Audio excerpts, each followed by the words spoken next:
नमस्कार दोस्तों, एक बार फिर से आप सभी का बहुत बहुत स्वागत है। बिल्कुल दोस्तों, आज एक नया टॉपिक शुरू किया है जिसमें अंतर्गत हम पढ़ेंगे राजस्थान की नदियां पढ़ेंगे दोस्तों। राजस्थान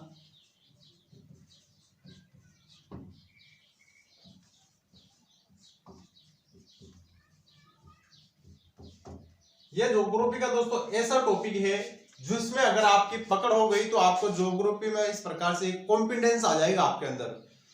अगर ये टॉपिक ही आप कंप्लीट नहीं कर पाए तो आपको इस प्रकार से ज्योग्राफी में आपका कॉन्फिडेंस नहीं आएगा दोस्तों। तो आज इसी को पढ़ेंगे और आपको बिल्कुल आपको समझ में भी आएगा दोस्तों। शुरू करने से पहले एक छोटी सी रिक्वेस्ट है, अगर आप चैनल पर नए हैं तो चैनल को सब्सक्राइब जरूर करें और थोड़ा अपने दोस्तों को भी शेयर कर दें दोस्तों। तो शुरू करेंगे दोस्तों, आज हम राजस्थान की नदियां।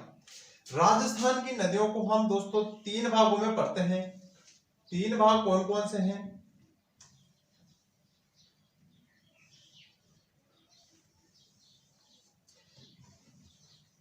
यह है दोस्तों अपना भारत है। भारत के इधर देखेंगे आप तो यहां पर है दोस्तों अरब सागर, और इधर देखेंगे आप तो दोस्तों यहां पर है बंगाल।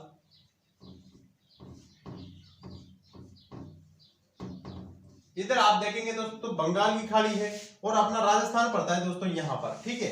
तो राजस्थान यहां पड़ता है, तो राजस्थान से जो नदियां बहेगी दोस्तों, तो कुछ एक नदियां तो इधर आएगी जिसको हम अरब सागर अपवाह तंत्र के नाम से पढ़ते हैं दोस्तों। अरब सागर अपवाह तंत्र वाली नदियां पढ़ते हैं, और कुछ एक नदियां इधर से इस प्रकार से बंगाल की खाड़ी में आएगी, तो उसको हम बंगाल की खाड़ी अपवाह तंत्र वाली नदियों के तो इसमें पढ़ेंगे दोस्तों। तो होता क्या है कि राजस्थान की एक भी नदी ऐसी नहीं है जो डायरेक्टली बंगाल की खाड़ी में जाकर अपना जल गिराती है दोस्तों। वो इस प्रकार से इनडायरेक्टली, जैसे कि गंगा के माध्यम से, यमुना नदी के माध्यम से, इन नदियों के माध्यम से वो इसमें जाके गिरेगी और इधर से आएगी और गंगा नदी के या यमुना नदी के, इन नदियों के माध्यम से अपना जल है जो कहां पर जाकर गिराती है? बंगाल की खाड़ी में गिराती है। तो वो नदियों को पढ़ेंगे। और एक है दोस्तों आंतरिक अपवाह तंत्र।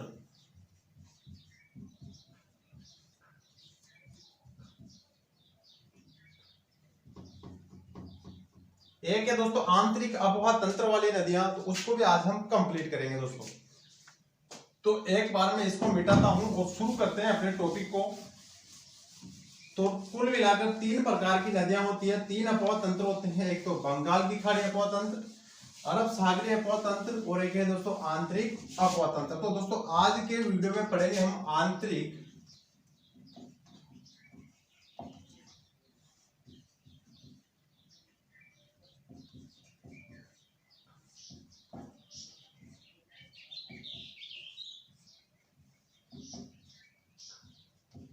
आंतरिक अपवाह तंत्र वाली नदियों को पढ़ेंगे दोस्तों। तो आपने अपना राजस्थान देख ही रखा है दोस्तों। ये बनाया दोस्तों मैंने अपना राजस्थान का उत्तरी राजस्थान है, ठीक है। कौन सा राजस्थान है? उत्तरी राजस्थान दोस्तों। उत्तरी राजस्थान में थोड़ा ऊपर जाएंगे आप इधर, तो यहाँ पर आपको थोड़ा और ऊपर जाएंगे तो दोस्तों यहाँ पर आपको हिमालय की पहाड़ियां देखने को मिलेगी। कौन सी पहाड़ियां मिलेगी दोस्तों? हिमालय की पहाड़ियां दोस्तों। हिमालय की पहाड़ियों में एक पहाड़ी है यहाँ पर दोस्तों शिवालिक पहाड़ी।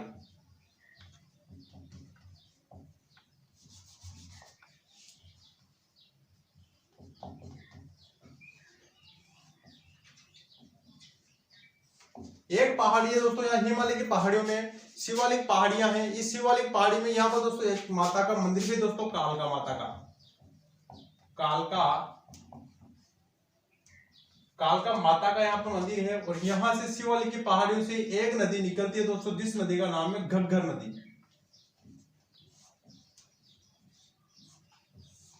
कौन सी नदी निकलती है? तो शिवालिक पहाड़ियों से घग्गर नदी निकलती है। और दोस्तों यहाँ से ये चलेगी, थोड़ी आगे चलेगी, और आगे चलते हुए इस प्रकार से यहाँ पर अंबाला, पटियाला, हिसार, इन क्षेत्रों से गुजरती हुई है कहां पर? राजस्थान में प्रवेश करेगी। अंबाला, पटियाला, हिसार, याद रखो तो रख लो, कोई बात नहीं। अंबाला, पटियाला, हिसार, इन क्षेत्रों से गुजरती हुई यह राजस्थान में यहां पर पड़ता है दोस्तों हनुमानगढ़, ये तो है अपने गंगानगर, और ये है आपके हनुमानगढ़। दोस्तों समझ में आ रहा हो तो सब्सक्राइब जरूर करें और अपने दोस्तों को शेयर जरूर करें। दोस्तों राजस्थान में दोस्तों जो ये वाला क्षेत्र है, राजस्थान में ये वाला क्षेत्र दोस्तों टिब्बी तहसील, टिब्बी तहसील का एक तिलवाड़ा गांव है दोस्तों। कहां का? टिब्बी। हनुमानगढ़ की दोस्तों टिब्बी तहसील है, जिसका एक है तलवाड़ा गांव। टिब्बी तहसील तलवाड़ा गांव, टिब्बी तहसील तलवाड़ा गांव से हनुमानगढ़ में ये नदी प्रवेश करती है। और यहाँ पर दोस्तों एक थोड़ा सा आगे जाएंगे और यहाँ पर एक बड़ा सा गड्ढा आता है, और उसका जो नाम है वो एक बड़ी सी झील बन जाती है, छोटी, उसका नाम है तलवाड़ा झील। पूछ लिया जा सके कि तलवाड़ा झील कौन सी नदी बनी है, तो दोस्तों वो बनी है आपके घग्गर नदी पे, जो कि दोस्तों एक आंतरिक प्रवाह वाली नदी है दोस्तों। बिल्कुल आपको देखते रहिए आप, बिल्कुल आपको याद हो जाएगा दोस्तों पूरा। इसके बाद में दोस्तों थोड़ा और आगे चलेंगे, और यहाँ पर दोस्तों हनुमानगढ़ में ही दो सभ्यताएं हैं दोस्तों। एक तो है आपके कालीबंगा सभ्यता, वो भी किस नदी के किनारे पे पनपी है? घग्गर नदी पे, जो कि दोस्तों कालीबंगा, और एक है आपके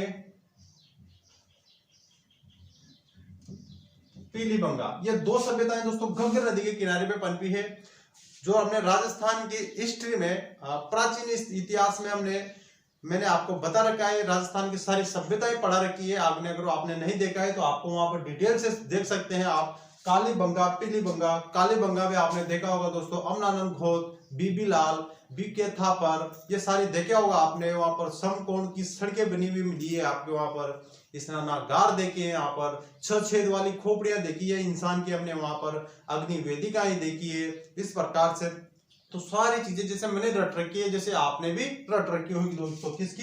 कालीबंगा की सभ्यता की। तो आपने दोस्तों वो सारी वहां पर डाल रखी है। उसके बाद में कालीबंगा सभ्यता के बाद में यहाँ पर थोड़ा और आगे जाएंगे यहाँ पर, और यहाँ पर एक दोस्तों एक दुर्ग बना हुआ है। उस दुर्ग का नाम है, आपने देखा होगा, बहुत मजबूत दुर्ग है दोस्तों, भटनेर दुर्ग। भटनेर दुर्ग बना हुआ है दोस्तों। कहां पर? वो कहां पर? हनुमानगढ़ में दोस्तों। सबसे प्राचीन दुर्ग है, जिसको आपने सारी डिटेल दुर्गों वाले टॉपिक में मैंने वो भी बता रखी है दोस्तों। तो यह है दोस्तों यहाँ पर भटनेर दुर्ग। भटनेर दुर्ग के बाद में दोस्तों थोड़ा सा और आगे चलेंगे, और यहाँ पर आते आते ये नदी क्या हो जाती है दोस्तों? लुप्त हो जाती है। अगर रियल में देखें तो यहां तक ही ये नदी आती है, इसके बाद में ये लुप्त हो जाती है। लेकिन यहां से आगे भी आपको ये देखने को मिलेगी। कहां पर? किताबों में आगे किताबों में मिलती है, तो हम इसको आगे भी पढ़ेंगे। तो दोस्तों यहां से ये आगे चलती है और गंगानगर में प्रवेश करती है, और दोस्तों इधर जाते जाते ये किसमें चल जाती है दोस्तों? पाकिस्तान में चल जाती है। और पाकिस्तान में एक दोस्तों स्थान है फोर्ट अब्बास। क्या नाम का स्थान है? फोर्ट अब्बास नाम का स्थान है। यहां पर आके ये कहां पे पड़ता है दोस्तों? पाक में, पाकिस्तान में जाकर यहाँ पर लुप्त हो जाती है। और इस प्रकार से दोस्तों कहते हैं कि ये एक प्रकार से कमी इसमें, इस प्रकार से ये क्या होती है कि इसमें रेगिस्तान क्षेत्र है यहाँ से, तो इस प्रकार से ये भर जाती है नदी। और भर जाने के कारण जब इसमें बारिश होती है तो इसमें पानी आता है, तो वो इस प्रकार से नदी से बाहर आ जाता है, और इस प्रकार से नदी में बाढ़ आ जाती है दोस्तों। तो इस कारण से बाढ़ आ जाती है इस क्षेत्र पे, इस कारण इसको राजस्थान का शोक भी कहा जाता है दोस्तों। ये भी आपको याद रखना है। और इसको मर्त नदी भी कहा जाता है दोस्तों।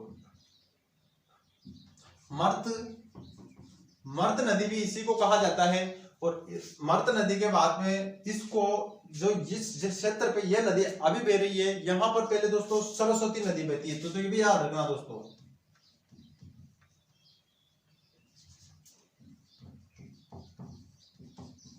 यहाँ पर पहले सरस्वती नदी बहती थी। और दोस्तों आप ऋग्वेद में देखेंगे, अगर आप ऋग्वेद में देखेंगे तो ऋग्वेद में जो सबसे पवित्र नदी मानी गई है वो मानी गई है दोस्तों सरस्वती नदी।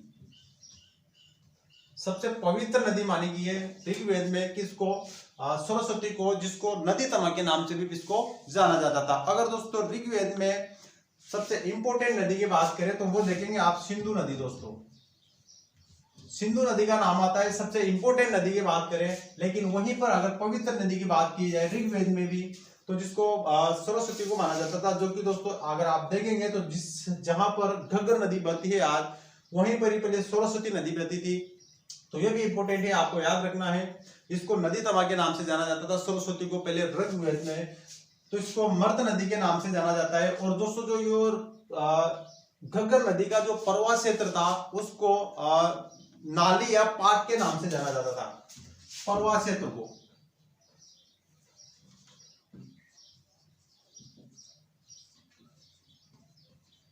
परवा क्षेत्र को नाली या पाट के नाम से इसको जाना जाता था दोस्तों, है ना।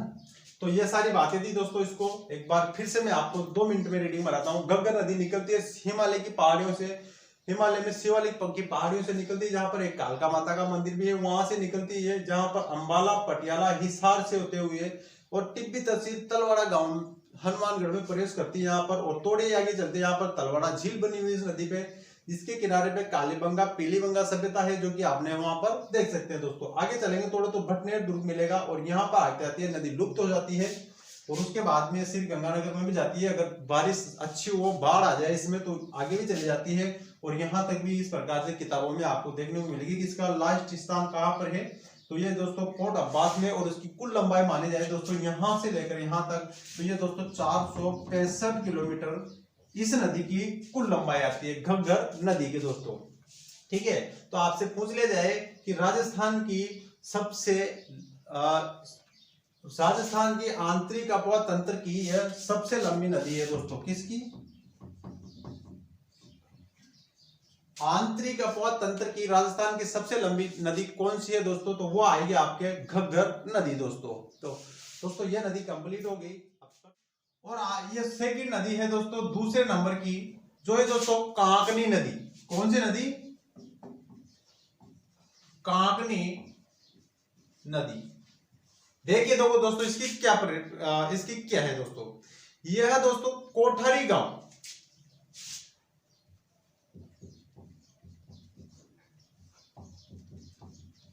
यह जैसलमेर के कोठारी गांव से,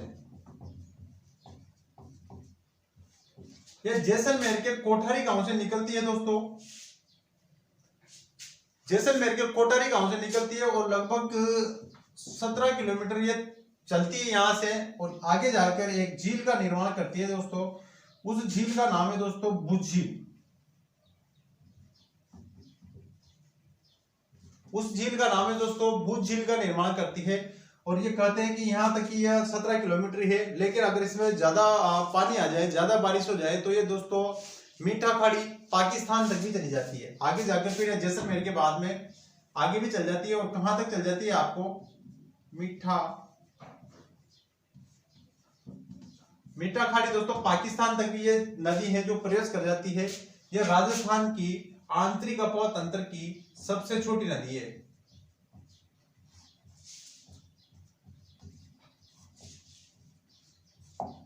याद रखना आप, कितने किलोमीटर है? 17 किलोमीटर है। यहाँ पर तो कभी गई नहीं, वैसे आपको किताबों में मिल जाए तो ये किस प्रकार से मीठा खाड़ी पास तक भी चली जाती है, लेकिन यहाँ पर कोटारी गांव जैसलमेर से निकलती है और भुज झील का निर्माण करती है, और यहीं पर से लुप्त हो जाती है दोस्तों। तो ये थी दोस्तों कांकनी नदी, जो राजस्थान की आंतरिक अपवा तंत्र की है सबसे छोटी नदी है दोस्तों। आगे चलते हैं दोस्तों।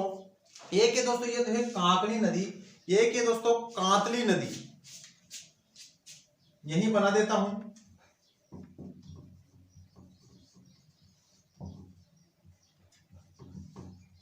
यह दोस्तों कांतली नदी। हमने वहां देखा था कि आंतरिक अपवा तंत्र की राजस्थान की सबसे बड़ी नदी घग्गर नदी। लेकिन दोस्तों अगर आपसे पूछ ले जाए कि पूर्णतः राजस्थान में बहने वाली आंतरिक अपवा, पूर्णतः शब्द लग जाए तो आपके राजस्थान में बहने वाली, पूर्णतः राजस्थान में बहने वाली राजस्थान की आंतरिक अपवा तंत्र की सबसे लंबी नदी कौन सी है? तो दोस्तों वो आ जाएगी आपकी कांतली नदी, और इसकी लंबाई देखें तो दोस्तों ये है 100 किलोमीटर। 100 किलोमीटर तक बहती है। और जो देखते हैं ये कहां से लेकर कहां तक बहती है दोस्तों। तो राजस्थान में आप देखेंगे कि सीकर एक जिला है दोस्तों, इस प्रकार की चांद की आकृति का है जिला एक। इसके ही ऊपर इस प्रकार से सीकर, झुंझुनू, और यहाँ पर एक जिला है दोस्तों चूरू। यह है दोस्तों सीकर, यह है आपके झुंझुनू,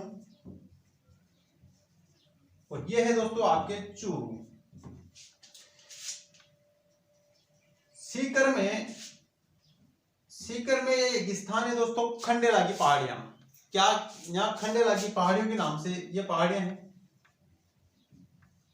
खंडेला की पहाड़ियां। यहाँ खंडेला की पहाड़ियों से एक नदी निकलती है और यहाँ पर चलती है।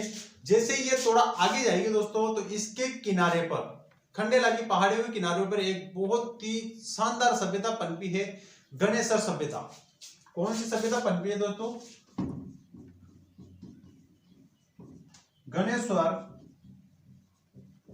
गणेश्वर सभ्यता मिली है दोस्तों।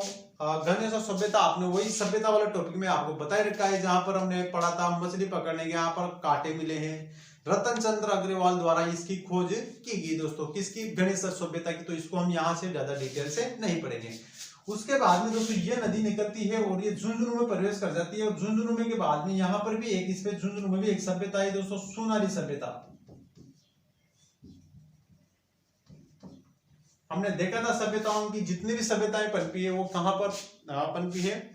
नदियों के किनारे पे दोस्तों। तो ये सोनारी सभ्यता है दोस्तों, जो कि एक लोहा युगीन सभ्यता है दोस्तों। सोनारी सभ्यता का मतलब यह मत समझ लेना कि सोने की सभ्यता है, ये लोहा युगीन सभ्यता है दोस्तों। और उसके बाद में ये आगे जाती है थोड़ा बहुत, और आगे जाने के बाद में यहाँ पर इस प्रकार से गई तो नहीं कभी भी है, लेकिन कहते हैं कि किताबों में मिल सकता है आपको। यहाँ पर चूरू में एक स्थान पड़ता है दोस्तों,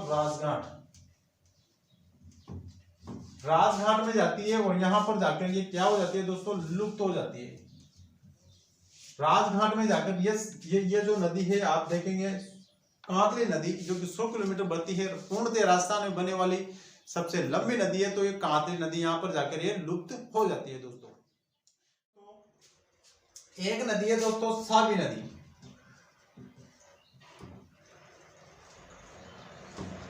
एक नदी है दोस्तों साबी नदी। ये है दोस्तों सेवर, शाहबाद, शाहपुरा, जयपुर। सेवर पड़ता है दोस्तों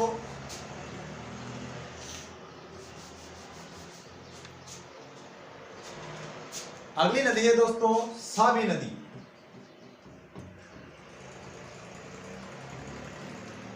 साबी नदी है जो आप देखेंगे दोस्तों, तो जयपुर में शाहपुरा है, शाहपुरा तहसील है, वहां पर एक स्थान है दोस्तों सेवर स्थान। सेवर है, कहां पड़ता है? शाहपुरा। और शाहपुरा कहां पड़ता है? जयपुर में। यहां से यह नदी निकलती है और आगे जाएगी। आगे जाने के बाद में यह जयपुर, और इस प्रकार से जयपुर से निकलेगी। यहां बना देता हूं मैं ये जयपुर, ये साबी नदी यहां से, जयपुर से यहां से निकलेगी ये नदी। जयपुर के बाद में यहां से ये इधर आ जाएगा अलवर। अलवर में जाएगी, और कहते हैं कि कभी कभी बाढ़ अधिक होने के कारण अलवर में इस नदी के से बाढ़ आ जाती है, और इसको कहा जाता है दोस्तों अलवर।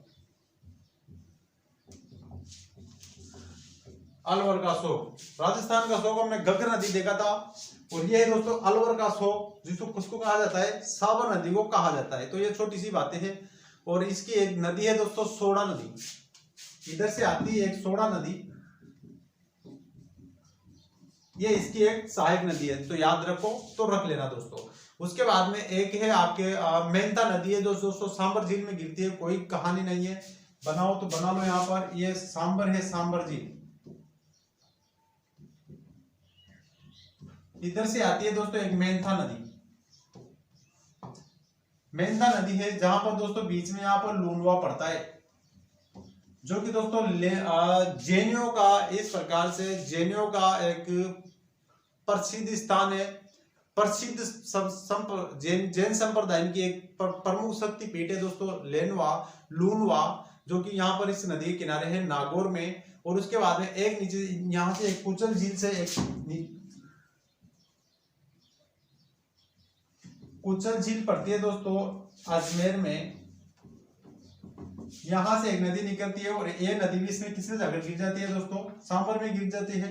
और यहाँ पर इस नदी के किनारे पे भी एक दोस्तों सलेमाबाद, जो कि दोस्तों निम्बार्क संप्रदाय का एक प्रमुख शक्तिपीठ है दोस्तों। किसका? लिम्बार्क।